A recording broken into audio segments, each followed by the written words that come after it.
If you knock on the wrong door in the middle of a storm, you might never leave the same again. The wind howled across the frozen cliffs as Clara Whitmore staggered through knee-deep snow, her breath coming in sharp, fragile bursts that vanished into the night. The thin fabric of her coat no match for the biting cold as she clutched the small blood-stained handkerchief in her trembling fingers. The only proof that she had nowhere left to run and no one left to trust. Behind her the distant echo of hoofbeats carried through the storm.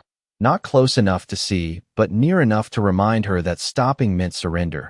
And surrender meant returning to a fate she had already chosen to defy. The towering silhouette of Blackthorn Castle rose from the white void like something carved from shadow and stone, its windows faintly lit by flickering candlelight that seemed less welcoming than watchful. Clara hesitated only once, her heart pounding against her ribs as doubt clawed at her resolve. Then she forced her frozen hand against the iron knocker and let it fall with a hollow, echoing sound that disappeared into the storm. For a moment nothing happened. No footsteps, no voices, only the relentless wind pressing against her back as if urging her to flee. But she had nowhere left to go. When the heavy doors finally creaked open, the warmth from within did not feel comforting. It felt distant, guarded, like a secret that did not wish to be shared. And in the threshold stood a man. Tall and still, his presence commanding in a way that made the storm itself seem to quiet in deference. Duke Edward Blackthorn did not step forward, did not offer welcome. His dark eyes studied her with cold precision, as if measuring the trouble she carried with her. "Who are you running from?" His voice was low, controlled, cutting through the wind without effort. Clara tried to speak, to explain, but the words tangled in her throat as the world tilted beneath her, her strength finally surrendering to the cold and fear she had outrun for miles. The last thing she felt was the solid ground rushing up to meet her as her fingers tightened around the handkerchief, the fabric damp against her skin. When she opened her eyes again, the storm was gone, but the silence was worse, thick and suffocating. The room around her dimly lit by a single candle whose flame trembled with every subtle draft, casting long shadows across stone walls that seemed to breathe with quiet history. The bed beneath her was softer than anything she had known in years, yet she did not feel safe. Somewhere beyond the door footsteps moved, distant voices murmured, and beneath it all lingered a presence, something unspoken that lived within the walls of this place, something that made even the air feel heavy with memory. Clara pushed herself upright, her gaze falling to the neatly folded handkerchief placed beside her, cleaned, preserved, as if it mattered, as if she mattered. But she knew better than to trust kindness in a house that felt like it had forgotten how to give it. And somewhere in the corridors beyond, unseen but not unaware, the Duke of Blackthorn stood in the shadows, watching, as if the girl who had arrived at his door in fear had already begun to disturb something he had long buried and sworn never to feel again. Clara swung her legs over the edge of the bed, her bare feet touching the cold stone floor as a quiet unease settled deeper into her chest. The kind that did not come from fear alone, but from the sense that she had stepped into a place where time itself had chosen to linger in silence. She reached for her coat, but found it gone, replaced by a simple wool shawl folded neatly at the foot of the bed. The gesture was careful, deliberate, and yet it felt distant, as though kindness here came with rules she did not yet understand. A soft knock echoed against the door before it opened without waiting for her answer. An older woman entered carrying a tray, her expression composed but her eyes curious in a way she tried to hide. "You are awake," she said quietly, setting the tray down with practiced precision. "His Grace does not often allow unexpected guests." Clara swallowed, her voice still fragile from the cold. "I did not mean to intrude." The woman paused, studying her for a moment longer than necessary. "No one ever does," she replied before straightening. "You will take breakfast and remain in this room until instructed otherwise." Clara nodded, though the words felt less like guidance and more like a boundary drawn in invisible ink. Once the door closed again, the silence returned heavier than before, broken only by the faint crackle of the candle and the distant echo of wind brushing against the high windows. She forced herself to eat, though each bite felt unfamiliar, too warm, too generous for someone who had spent so long surviving on less. When she finished, she stood and moved toward the narrow window, pushing aside the heavy curtain just enough to see the world beyond. The storm had not fully passed. Snow still drifted across the grounds in slow, endless waves. The road she had come from was gone, swallowed entirely by white. There was no leaving. Not today, perhaps not tomorrow. Her fingers tightened slightly against the glass as the realization settled in. She was not simply sheltered, she was kept. A sound behind her made her turn sharply. The door stood open again, though she had not heard it. And this time it was not the housekeeper who entered. Duke Edward Blackthorne stepped inside with the same controlled stillness she remembered, his presence filling the room without effort. His gaze moved briefly over the untouched parts of the tray, then to her face, searching for something she could not name. "You are stronger than you look," he said. Not as praise, but as observation. Clara straightened despite the weight of his attention. "I had no choice," she answered, her voice steadying in defiance of the fear that still lingered beneath her ribs. Something shifted in his expression, subtle, almost imperceptible, as though her words had reached a place he did not often allow to be touched. He stepped closer, stopping just far enough to maintain the distance he seemed to require. "The storm has made travel impossible," he said. "You will remain here until the roads are clear." It was not a question. Clara hesitated only a moment before nodding, because she understood what was left unsaid. Outside this castle there was danger she could not outrun, but inside these walls there was something else entirely. Something colder, quieter, and far more difficult to understand. Edward turned to leave, his hand pausing briefly on the door as if reconsidering something. Then without looking back he added, "There are parts of this house that are not meant for guests." His voice lowered slightly, carrying a warning wrapped in restraint. "Do not wander."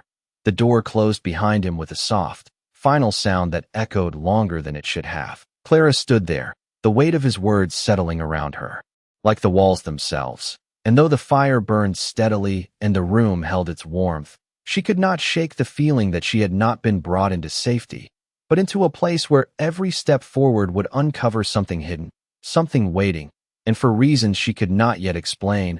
A part of her was no longer certain she wanted to leave. The silence did not last long.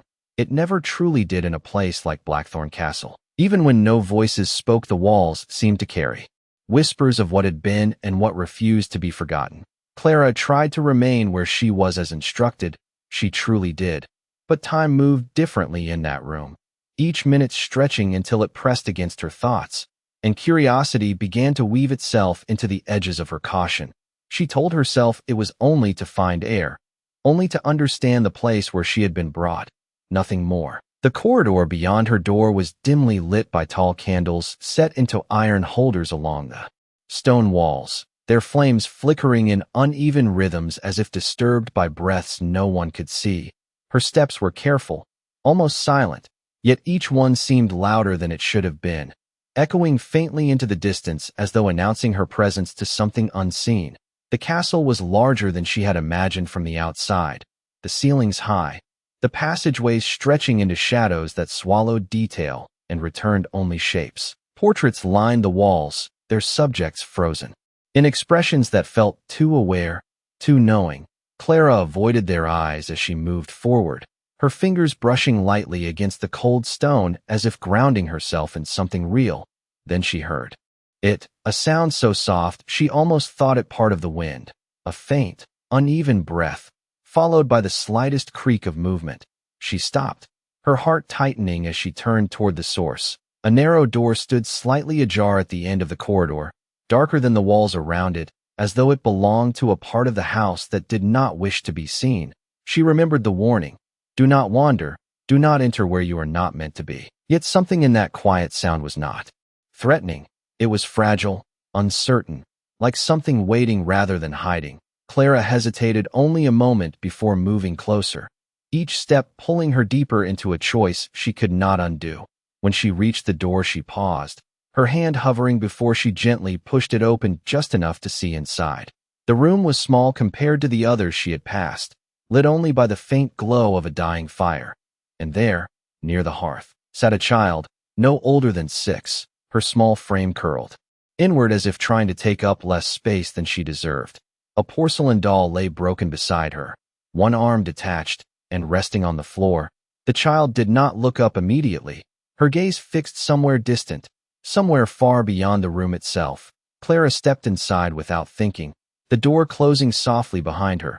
The air here felt different, not as heavy, but quieter, as though grief had settled and decided not to leave. She knelt slowly, careful not to startle the girl, her voice barely above a whisper. "It can be fixed," she said, reaching for the doll with gentle hands. The child's eyes flickered then, not with fear, but with something more cautious, more guarded. Clara did not move closer than necessary.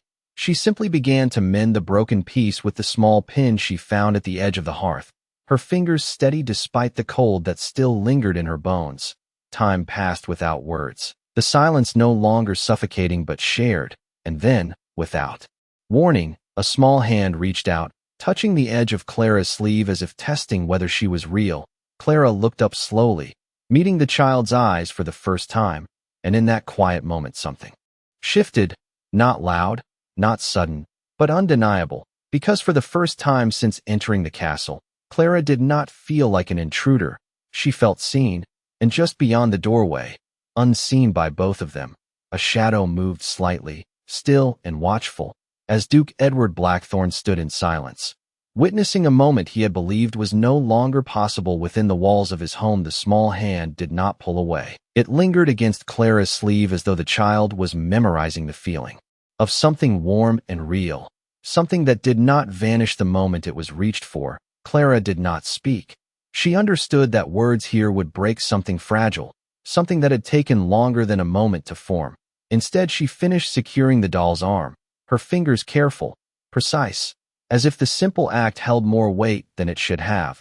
When she finally offered it back, the child accepted it slowly, her gaze shifting between the doll and Clara's face with quiet uncertainty, as though she was trying to decide which one mattered more. "There," Clara whispered, her voice soft but steady. "She is not broken anymore." The child's lips parted slightly, not enough to form a word, but enough to show that something inside her was moving, changing. And that was when the air shifted, not from within the room, but from the doorway behind them.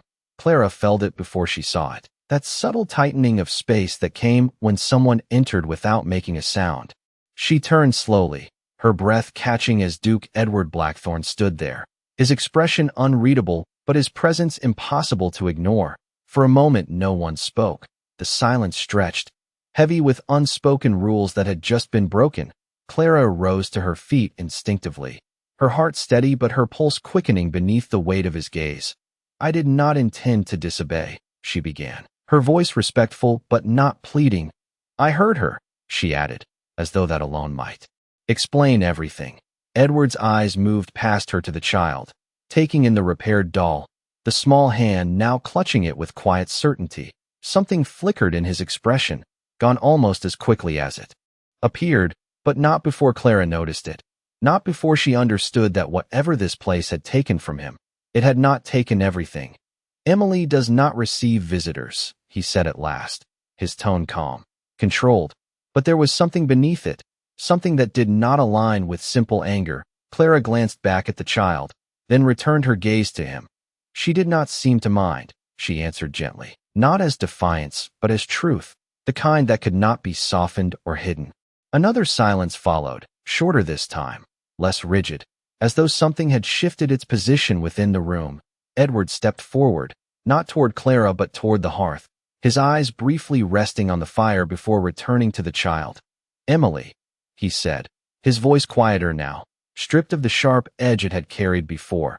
The child looked up at him, her expression unreadable, but she did not turn away. She did not retreat, and that alone seemed to hold meaning far greater than words. Clara felt it then, the weight of something unspoken passing between them, something fragile and new.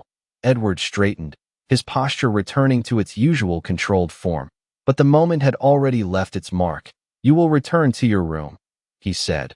Though the command lacked the finality it had carried before, Clara hesitated, only for a second, her eyes moving once more to Emily, who still held the doll, who still remained where she was instead of withdrawing into silence. Then she nodded, accepting the boundary even as she felt it begin to loosen.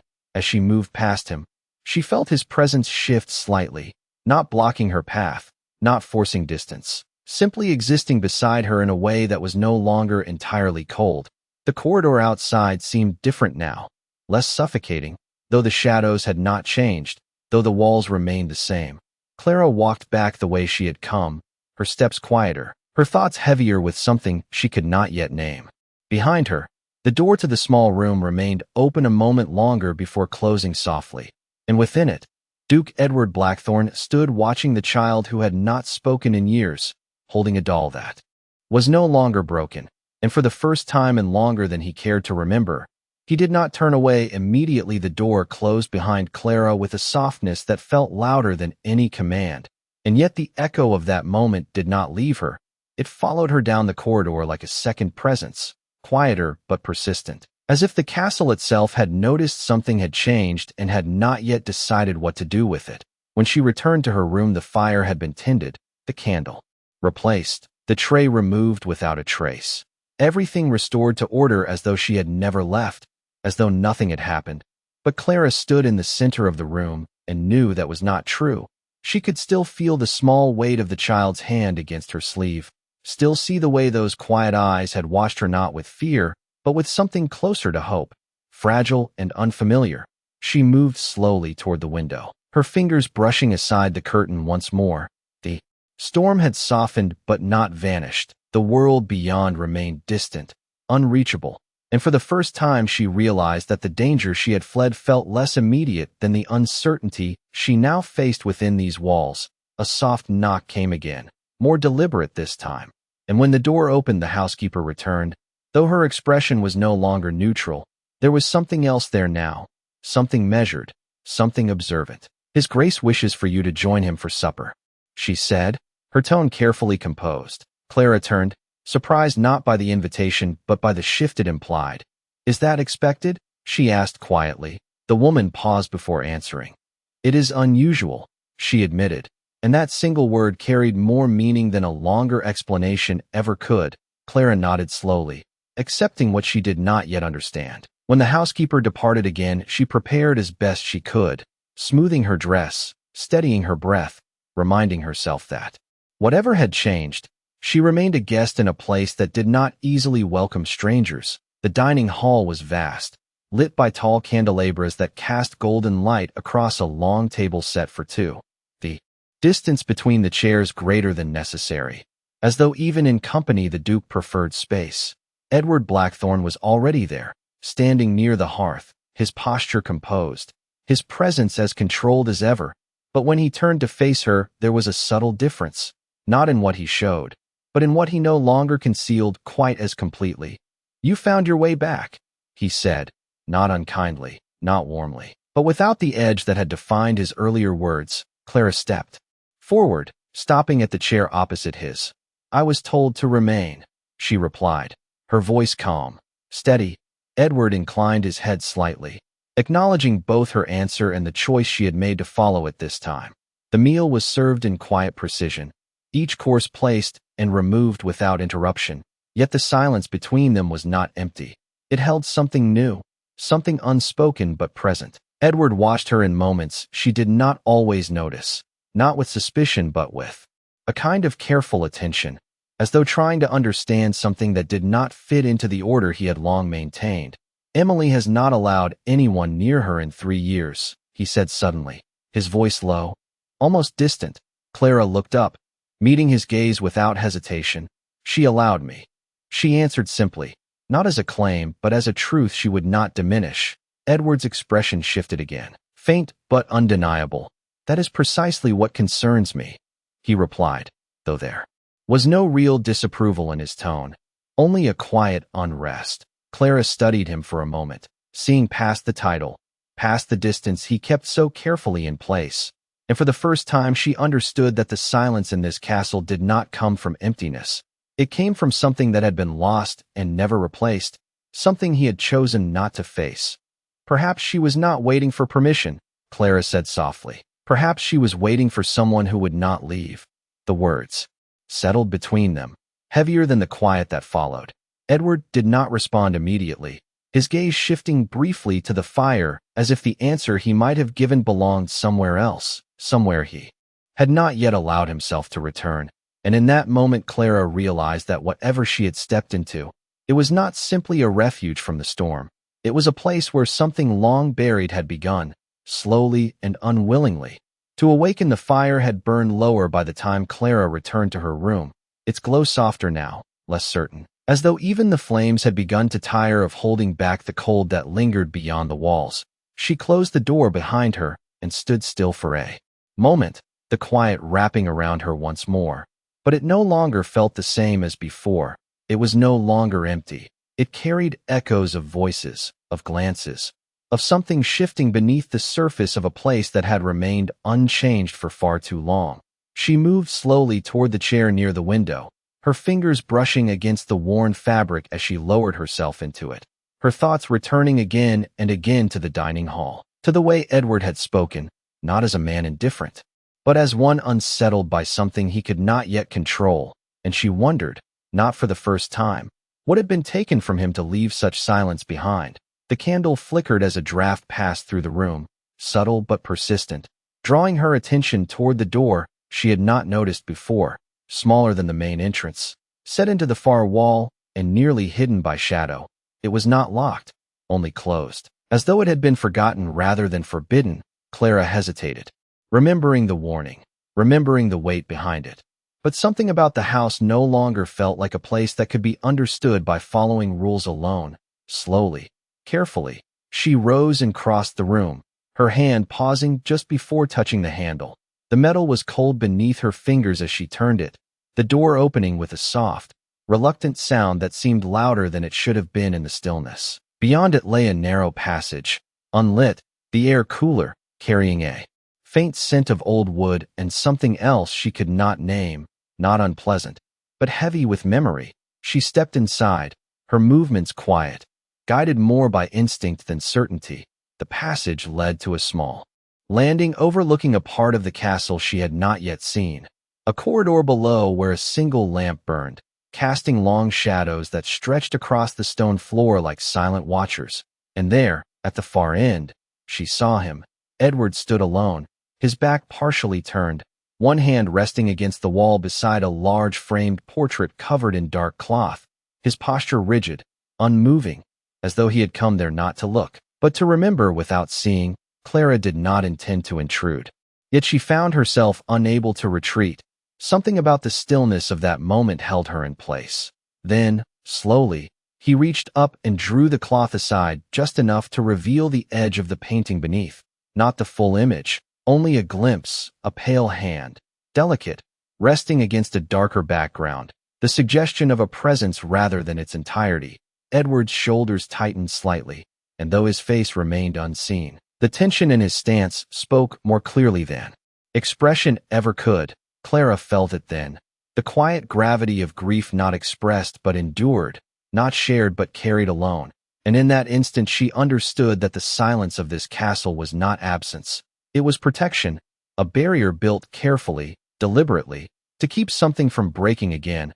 A floorboard creaked beneath her foot before she could stop it, the sound small but unmistakable. Edward turned at once, his gaze lifting sharply toward the landing, finding her in the dim light with a precision that made retreat impossible. For a moment neither moved, the distance between them filled with everything that had not been said. Then he spoke, his voice lower than before, steadier, but carrying something beneath it that had not been there until now. "You were told not to wander." Clara stepped forward slightly, not enough to close the distance, but enough to remain where she could be seen clearly.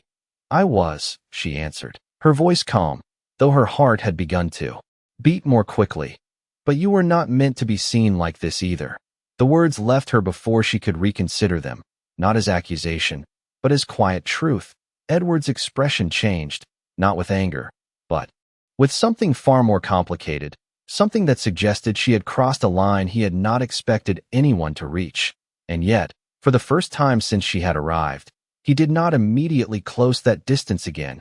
He did not turn away, and in that stillness, something unspoken passed between them, fragile, uncertain, but undeniably real. Edward did not move at first, not forward and not away, as if the space between them had become something fragile that neither of them could afford to disturb. The dim light from the single lamp below cast long shadows across his face, sharpening the lines of a man who had learned to live with silence rather than fight it. Clara remained where she stood on the landing, her hands still at her sides, her breath steady despite the weight of his gaze. She could feel it, not harsh, not accusing, but searching, as though he was trying to understand how she had reached a place no one else had been allowed to see. "You should not have come here," he said finally, his voice controlled but quieter than before, stripped of the distance he had once used so easily. Clara took another small step forward, her presence deliberate now, not accidental. "And yet I did," she answered, not challenging him, not defying him, simply acknowledging the truth neither of them could change. Edward's jaw tightened slightly, his eyes flickering for a moment toward the partially revealed portrait behind him before returning to her. "There are things in this house that are not meant to be uncovered," he said, and this time the words carried something deeper, something personal. Clara followed his glance, her gaze resting briefly on the edge of the painting, the pale hand captured in stillness, and she understood without needing to see more. "Some things remain whether we look at them or not," she replied softly. "Hiding them does not make them disappear." The silence that followed was not empty. It was filled with the weight of something long avoided, something that had been kept in shadow for so long it had almost become part of the walls themselves. Edward exhaled slowly, a controlled breath that did little to ease the tension in his shoulders. "You speak as if you understand," he said, though there was no sharpness in his tone, only a quiet resistance. Clara's expression softened, not with pity, but with recognition. "I understand what it is to lose something and have no choice but to keep moving," she said, her voice steady. "But I also understand that silence does not heal anything. It only delays it."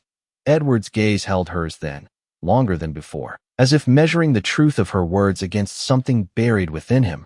And for a brief moment the distance he had built seemed to waver, not gone, not broken, but no longer as solid as it had once been.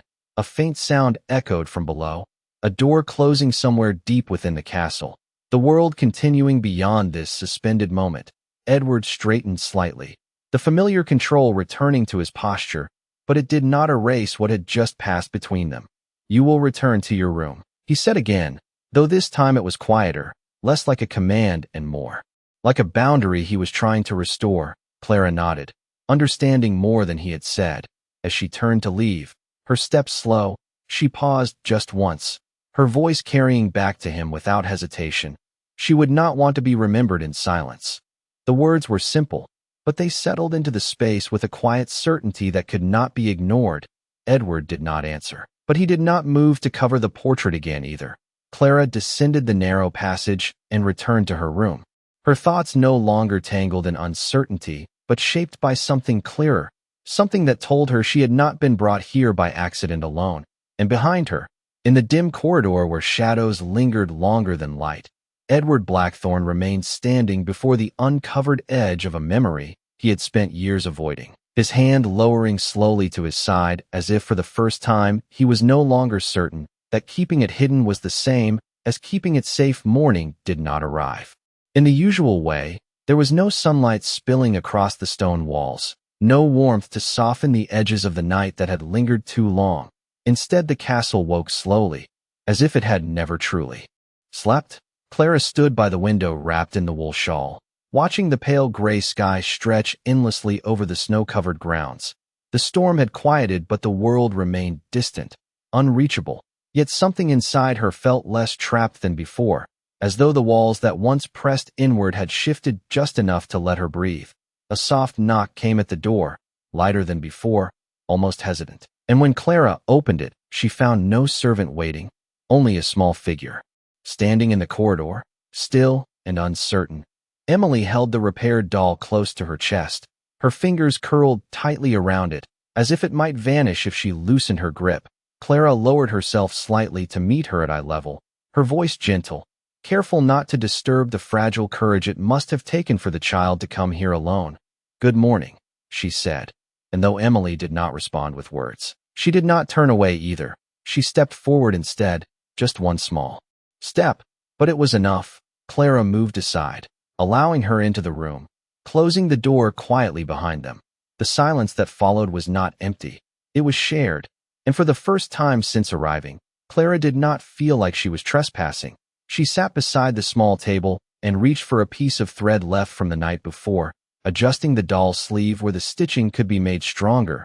Emily watched closely, her eyes following every movement, absorbing it, holding on to it, as though each small act carried meaning she had long forgotten how to trust. Sometimes things break in ways we cannot see at first, Clara said softly, not expecting a reply. But that does not mean they cannot be mended.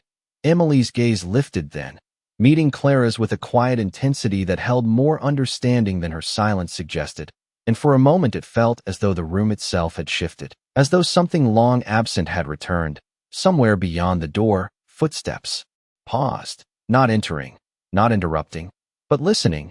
Edward stood just out of sight, his hand resting lightly against the wall as he remained still, the sound of Clara's voice reaching him through the quiet.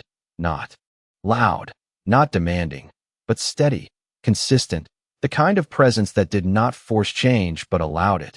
And it unsettled him more than anything else had in years, because it was not something he could control or dismiss.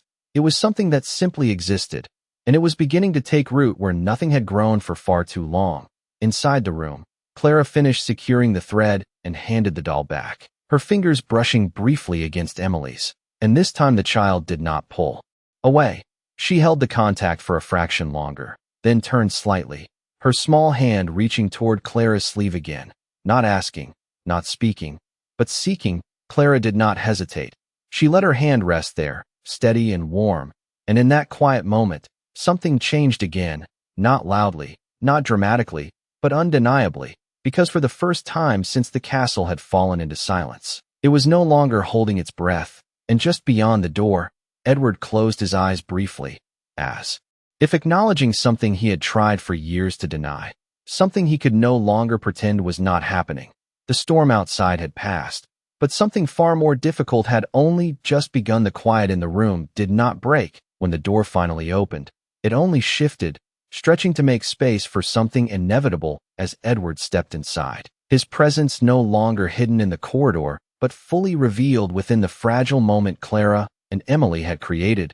Clara looked up first, her hand still resting where Emily held her sleeve, and though she did not rise immediately, there was no hesitation in her gaze as it met his, steady and unafraid. Emily turned more slowly, her small fingers tightening around the fabric as if unsure whether to let go or hold on more firmly. Edward paused just inside the threshold, taking in the scene before him, the repaired doll, the child who had not retreated, the woman who had not stepped back, and something within him resisted the instinct to restore distance. "You have made yourself comfortable," he said at last. Though the words lacked their usual edge, Clara shook her head slightly, her voice calm. "Not comfortable," she replied. "Just not unwelcome." The distinction settled into the air between them, subtle but meaningful. Edward's eyes flickered briefly to Emily, who remained beside Clara instead of withdrawing to the far side of the room as she always had before. "Emily," he said, his voice quieter than it had ever been when addressing her. The child's gaze lifted to him, uncertain but present. He took a step forward, slow, measured, as if approaching something that might vanish if handled too abruptly. "You should be in your room," he added, though it sounded less like correction and more like habit. Emily did not move. Her fingers tightened once more around Clara's sleeve before loosening slightly, her gaze shifting between them as if trying to understand something neither of them had yet explained. Clara glanced down at her, then back at Edward. "She came to me," she said gently, not as a defense, but as a truth that did not need permission. Edward exhaled slowly, the sound barely audible, yet it carried the weight of something being reconsidered. He looked at the child again, really looked this time, not as someone broken beyond reach, but as someone standing in front of him, waiting, and for a moment the distance he had maintained for years seemed to falter. "You do not have to go," he said finally, though the words were directed at Emily. Something in them reached Clara as well. The room grew quieter still, not empty, but expectant, as if even the walls were listening. Emily blinked, her expression shifting in the smallest of ways, something softening, something loosening that had been held too tightly for too long. Then, slowly, Carefully, she took a step away from Clara, not retreating, but moving forward, toward him, the distance between them shrinking by inches that felt far greater than any measure could hold. Edward did not move to close it. He simply remained where he was, allowing her to come at her own pace. And when she stopped just a few feet away, he lowered himself slightly, not fully kneeling, but enough to meet her at eye level. The moment stretched, fragile and uncertain, until Emily's small hand lifted, hesitated, and then reached forward, not to take his, but to rest lightly against the sleeve of his coat, the same way she had done with Clara, testing, confirming. Edward stilled, the contact so slight, and yet it carried more weight than any words he had spoken in years. Clara watched quietly, her breath held without realizing it, because she understood that this moment did not belong to her. It belonged to them, to something that had been waiting far longer than she had been here. Edward's hand moved slowly, carefully, stopping just short of touching hers, as if asking permission without words. And when she did not pull away, when she remained, he allowed his fingers to rest gently over hers, the contact brief, restrained, but real. And in that instant, something within the castle shifted once more, not with sound or spectacle, but with the quiet certainty that the silence it had carried for so long was no longer unbroken. And for the first time, Edward did not step back immediately. He remained there, holding on to a moment he had once believed was lost beyond reach. The moment did not end when their hands separated. It lingered in the air, quiet and steady, like the last note of a song that refused to fade. Emily stepped back only slightly, her fingers loosening their hold but not retreating entirely, her gaze shifting between Edward and Clara as if anchoring herself to both. And for the first time, the distance between them no longer felt like something fixed. It felt like something that could change. Edward rose slowly, his posture returning to its usual composed stillness. Yet the silence he carried was different now, not as heavy, not as absolute. He looked at Clara then, not as an intruder, not even as a guest, but as someone who had stepped into a space he had not allowed anyone to reach. "You should rest," he said quietly. Though his voice lacked the authority it once held, Clara nodded, understanding that the words were not dismissal but hesitation, the kind that comes when something has shifted and there are no rules left to follow. Emily remained where she was for a moment longer, then moved closer again, this time not toward Edward, but toward Clara, her small hand finding the edge of her sleeve once more. As if confirming that she would not disappear, Clara allowed it without question, her fingers resting lightly over the child's in reassurance. The fire in the hearth flickered, casting soft light across the room, warming the edges of a moment that had once felt too fragile to hold. And then the quiet was broken, not by sound within the castle, but by something from beyond it. A distant knock echoed through the halls, heavy and deliberate, carried through the stone like a reminder that the world outside had not forgotten its place. Edward's expression changed at once, not with fear, but with recognition, the kind that comes from knowing what waits beyond a door before it is opened. He turned slightly, his gaze shifting toward the corridor as the sound came again, stronger this time.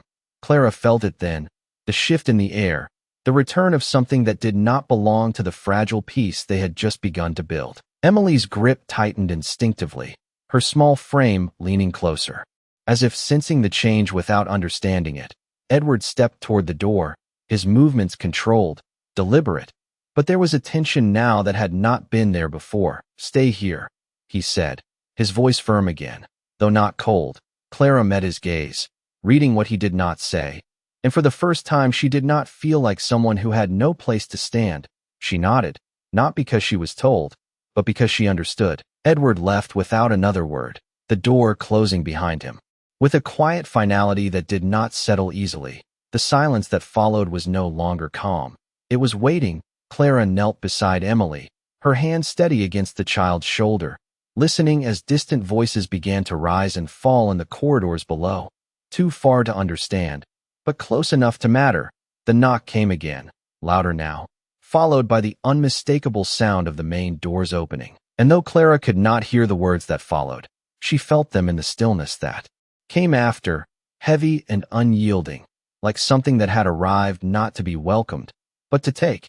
And for the first time since she had crossed the threshold of Blackthorn Castle, Clara realized that whatever she had fled from had not been left behind.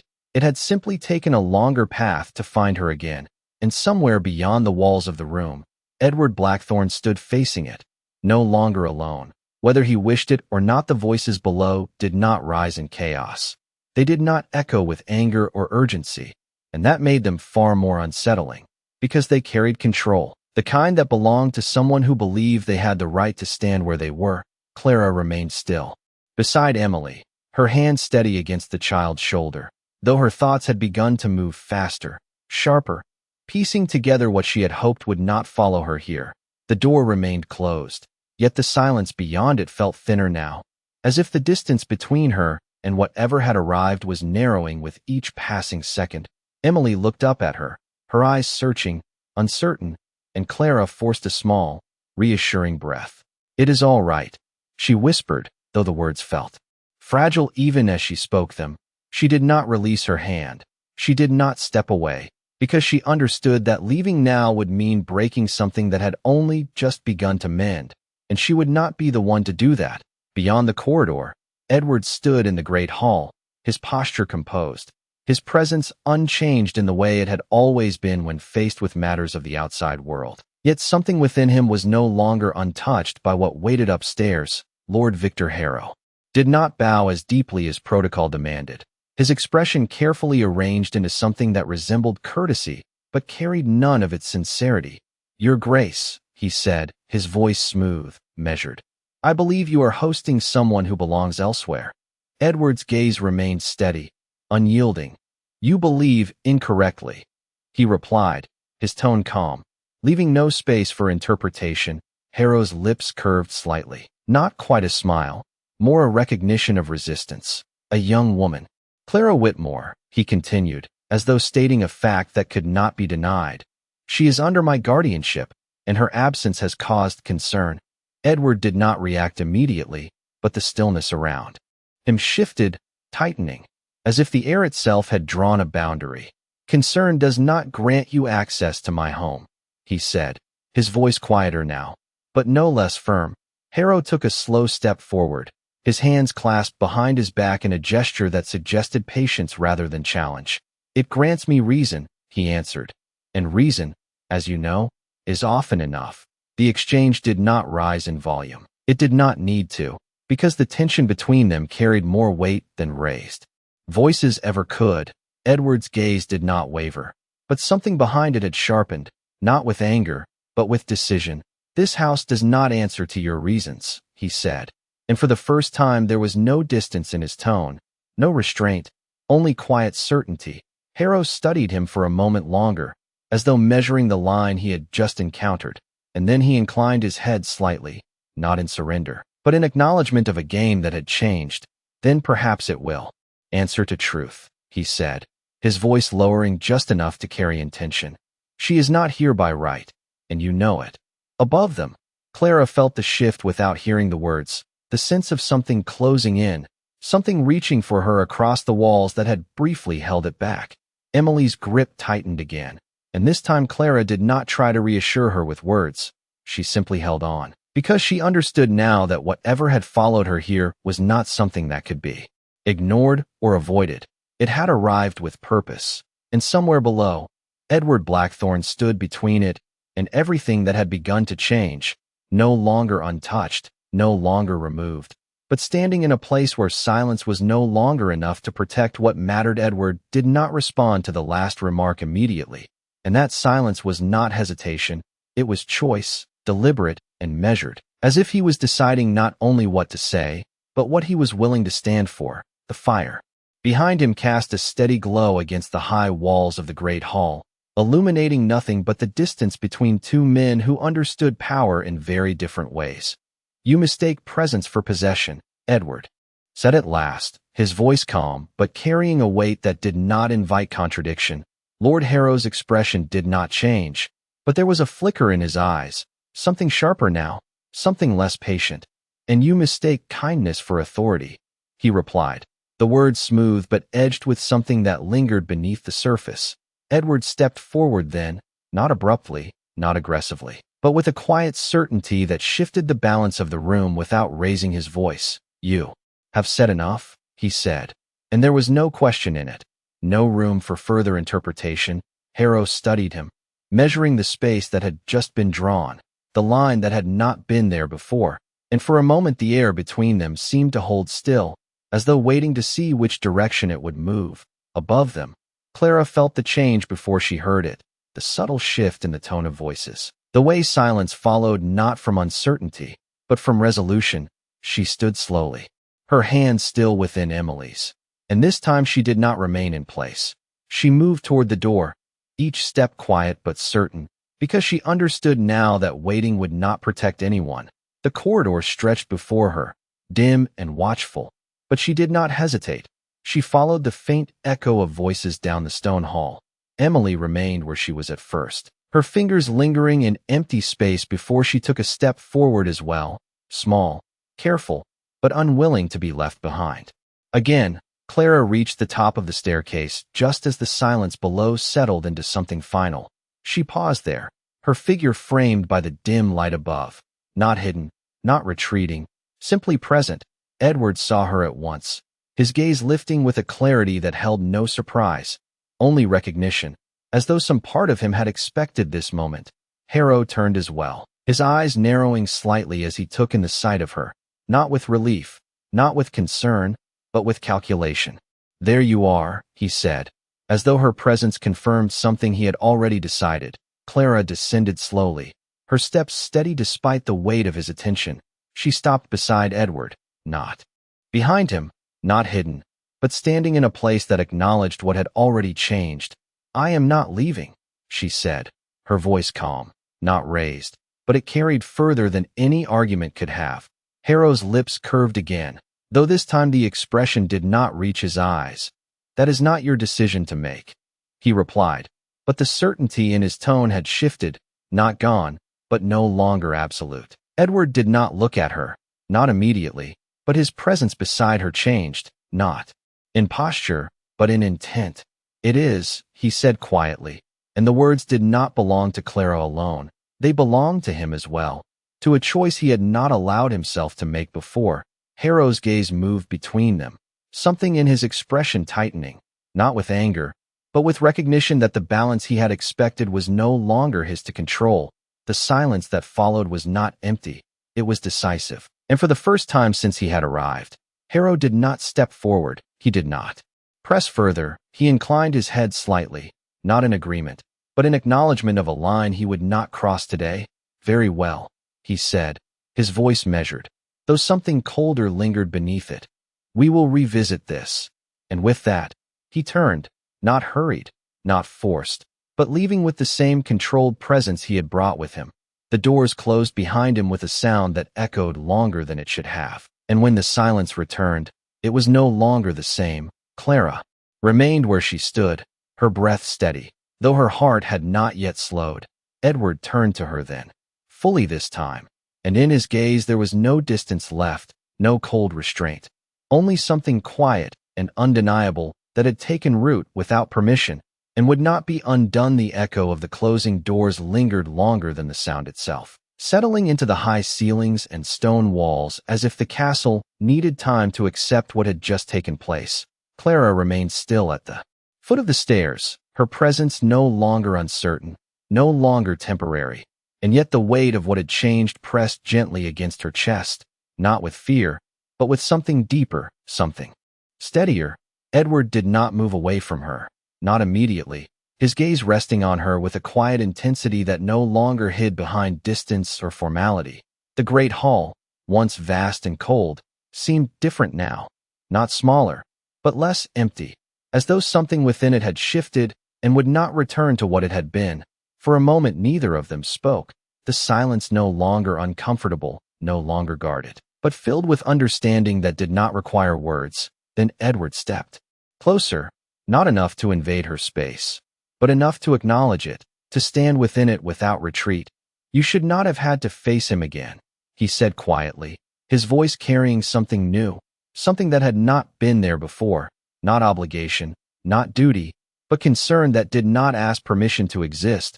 Clara shook her head slightly, her expression calm, though her eyes held the trace of something more vulnerable beneath the surface.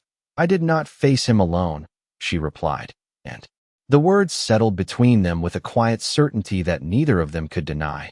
Edward's gaze softened in a way that was almost imperceptible, but real, as if her answer had reached a place he had not allowed anyone to touch in years. A small sound from the staircase drew their attention, and they both turned to see Emily standing there, her small figure framed by the dim light above. She had followed, not quickly, not fearfully, but with a quiet determination that mirrored something Clara recognized within herself. Edward straightened slightly, not with distance, but with awareness, as the child descended the steps one at a time, her movements careful, deliberate, until she reached the final step and paused, her gaze moving between them. Clara offered her a small, reassuring smile, and Emily stepped forward, closing the remaining distance without hesitation, her hand reaching out once more, not to test, not to question, but to remain, and this time, she did not choose only one. Her small fingers brushed against Clara's hand before reaching toward Edward as well, a simple gesture, quiet and unassuming, yet it carried more meaning than anything spoken that day. Edward looked down at her, then at Clara, and something within him shifted again, not breaking, not overwhelming, but opening, slowly, carefully, like a door that had been closed for far too long. He lowered his hand, allowing Emily's fingers to rest against his own, the contact steady, certain, and for the first time there was no hesitation in it. Clara watched them, her breath soft, her heart no longer racing but settling into something that felt almost like belonging, not claimed, not promised, but present. And within the quiet that followed, the castle no longer felt like a place of silence. It felt like a place that had begun, quietly and without announcement, to live again. Edward's gaze lifted once more to Clara, and though he said nothing, there was no distance left in it, no guarded edge, only something unspoken that neither of them needed to find, because it had already begun to shape the space between them. And as the firelight flickered softly against the stone walls, the storm that had once driven her to this place faded into memory, replaced by something far more enduring, something that had not been found, but had grown in the quiet, where two lives had crossed in the dark and, without seeking it, had become the reason neither of them would remain unchanged again.